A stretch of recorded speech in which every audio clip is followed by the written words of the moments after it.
अशा पद्धतीच्या लोकांकडे लव जिहादचे ब्रँड अँबॅसेडर म्हणून पाहायचं का?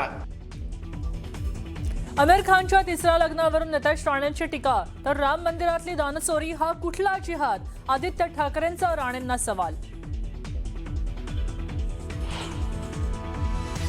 ऑपरेशन 1, 2, 3 वर आम्ही थांबणार नाहीत. ऑपरेशन भरपूर अजून व्हायचे. ऑपरेशन टायगर बाबत उदय सामंतांचा ठाकरेंच्या सेनेला सूचक इशारा.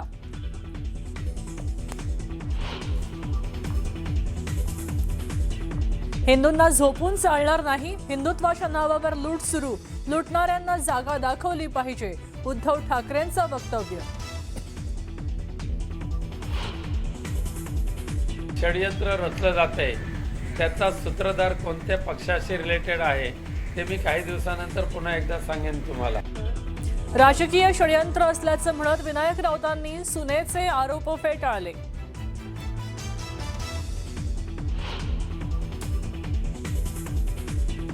मुंबईतली झाडं कोसळण्याच्या घटनांना भांग पिऊन टेंडर काढणारे अधिकारी कारणीभूत, मनसे नेते संदीप देशपांडेंचा आरोप.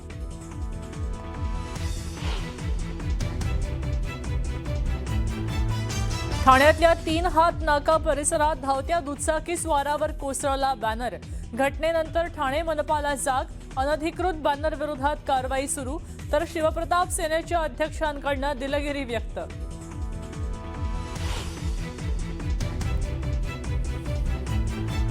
डोंबिवलीतनं मारकुटा नगरसेवक रमेश म्हात्रेच्या राजीनाम्याचा मार्ग मोकळा, डॉक्टर मारहाण प्रकरणी न्यायालयीन कोठडीत रवानगी.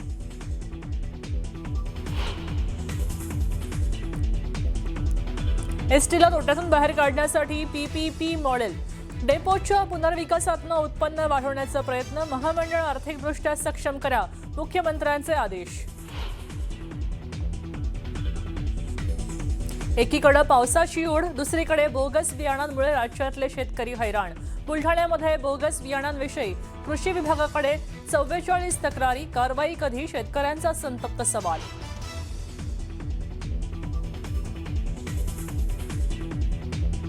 अठरा जुलैनंतर मुंबईसह कोकणात मुसळधार पावसाचा इशारा, तर मराठवाडा विदर्भात पाऊस अजूनही लांबण्याची शक्यता.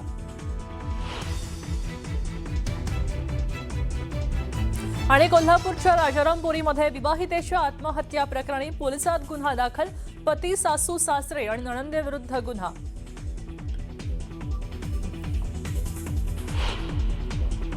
आणि आता एक मोठी बातमी येते. डोंबिवलीतल्या मनपा रुग्णालयातील डॉक्टर मारहाण प्रकरणी मोठी अपडेट समोर येते.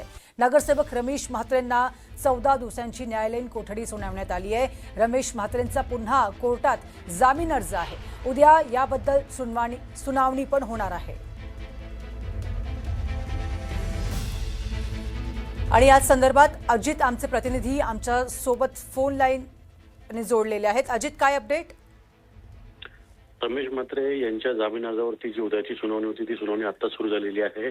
वकिलांनी न्यायाधीशांना आग्रह केल्यानंतर न्यायाधीशांनी के एस कातकडे श्रीमती या न्यायाधीश आहेत आणि त्यांनी तत्काळ सरकारी वकील आणि त्याच पद्धतीनं तपास अधिकारी या दोघांना त्यांचा अभिप्राय जो आहे जामिनावरती रमेश म्हात्रे आणि इतर 3 आरोपींच्या तो द्यायला सांगितलेला आहे.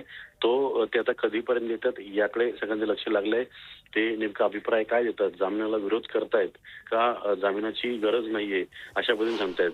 जो जामीन अर्ज सादर केलेला आहे त्याच्यामध्ये कारणं दिली गेलेली आहेत की रमेश म्हात्रे यांचं वय जे आहे हे 73 आहे, त्यांना 1 किडनी आहे, त्यांचं वैद्यकीय मेडिकल ग्राउंडवरती त्यांनी तो जामीन अर्ज मागितलाय. त्याच पद्धतीनं नगरसेवक ते नगरसेवक आहेत, लोकप्रतिनिधी आहेत, गेली अनेक वर्षे त्या ठिकाणी वास्तव्याला आहेत. त्यांना तिथून म्हणजे ज्यावेळेस त्यांना जामीन द्यावा त्याकरता अनेक गॅरंटर असतील विविध पद्धतीचे आणि ते तिथे स्थायिक आहेत. त्यामुळे ते पोलीस तपासामध्ये पूर्ण सहकार्य करतील. या 5 ते 6 ग्राउंडवरती या कारणांसाठी जामीन अर्ज जो आहे तो सादर करण्यात आलेला आहे आणि त्या जामीन अर्जावरती सुनावणी सुरू आहे. पोलिसांचा आणि सरकारी वकिलांचा से म्हणजेच अभिप्राय आल्यानंतर हे स्पष्ट होईल की त्यांना जामीन दिला जातोय की नाही. नक्कीच. धन्यवाद अजित माहितीसाठी. तर बुलढाणा जिल्ह्यात शेतकऱ्यांवर पुन्हा एकदा नवीन संकट ओढावलंय. शेतकऱ्यांनी आपल्या शेतात उन्नती कंपनीचे बियाणे पेरले होते, मात्र त्यामधून कुठलंही पीक उगवलं नाही. त्यामुळे शेतकरी पुन्हा आर्थिक संकटात सापडलाय. बोगस बियाणं देऊन शेतकऱ्यांची फसवणूक केल्याचा आरोप केला जातोय. काही शेतकऱ्यांनी चक्क पेरलेल्या पिकांवर शेतात नांगर फिरवून आपला रोष व्यक्त केलाय. तर कृषी विभागाकडून तब्बल 44 तक्रारी दाखल करण्यात आल्या आहेत. शेतकऱ्यांनी आर्थिक मदत देऊन संबंधित कंपन्यांवर गुन्हा दाखल करण्याची मागणी देखील केली जाते.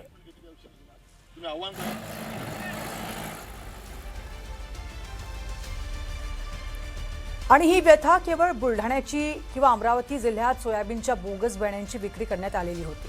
बियाणे पेरल्यानंतर उगवले नसल्याच्या तक्रारी सुद्धा कृषी विभागाकडे करण्यात आल्या होत्या. या संपूर्ण तक्रारीची शहानिशा केल्यानंतर कृषी विभागाचे बियाणे निरीक्षक प्रवीण खर्चे यांनी गाडगेनगर पोलीस ठाण्यात तक्रार दाखल केली. खर्चे यांच्या तक्रारीवरून booster plant genetics private limited Georai बाजार या कंपनीविरुद्ध गुन्हा दाखल करण्यात आलाय.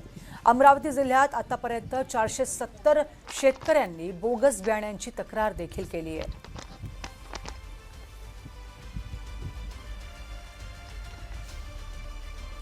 तसेच अमरावती जिल्ह्यात मोठ्या प्रमाणात सोयाबीन बियाण्यांविषयी तक्रारी येत आहेत. प्रीतम चव्हाण यांनी पत्नीचे मंगळसूत्र गहाण ठेवून बियाणे खरेदी केले होते, मात्र पेरणीनंतर ते उगवलंच नाही. त्यामुळे चव्हाणांसमोर दुबार पेरणीचे संकट उभं राहिलं. आता दुबार पेरणीसाठी पैसे कुठून आणायचे असा प्रश्न त्यांच्या समोर उभा ठाकलाय. तर दुसरीकडे शेताची पाहणी करण्यासाठी आलेल्या अधिकाऱ्यांसमोर भूषण काळे या शेतकऱ्याने तीव्र संताप व्यक्त करत कंपनीवर कारवाई न झाल्यास आंदोलनाचा इशारा दिला. या घटनेचा व्हिडिओही सोशल मीडियावर व्हायरल झालाय.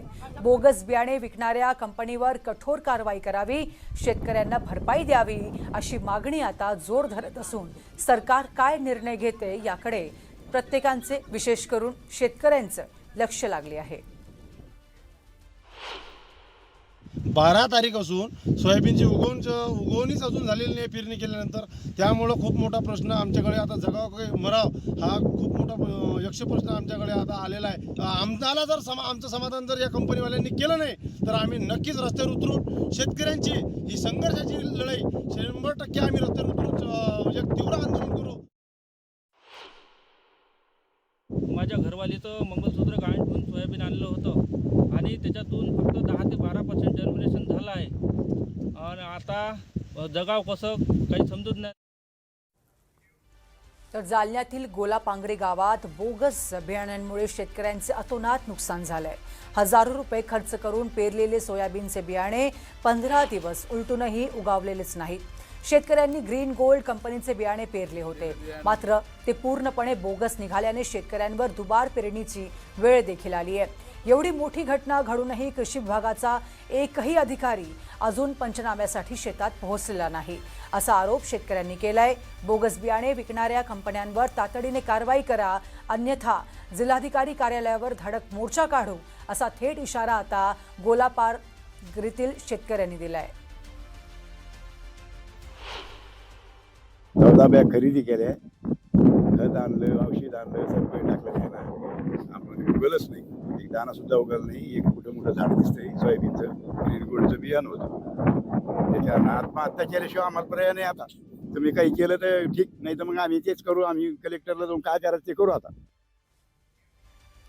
राज्यात दडी मारलेल्या पावसाचं 18 जुलैनंतर पुन्हा आगमन होण्याची शक्यता आता हवामान विभागाकडून वर्तविण्यात आली आहे. 18 जुलैनंतर मुंबईसह कोकण आणि घाटमाथ्यावर मुसळधार पावसाचा अंदाज वर्तविण्यात आलाय. तर मराठवाडा आणि विदर्भातील काही भागात मात्र पाऊस पडण्याची आणखी काही दिवस प्रतीक्षा करावी लागू शकते असा हवामान तज्ज्ञांचा अंदाज आहे.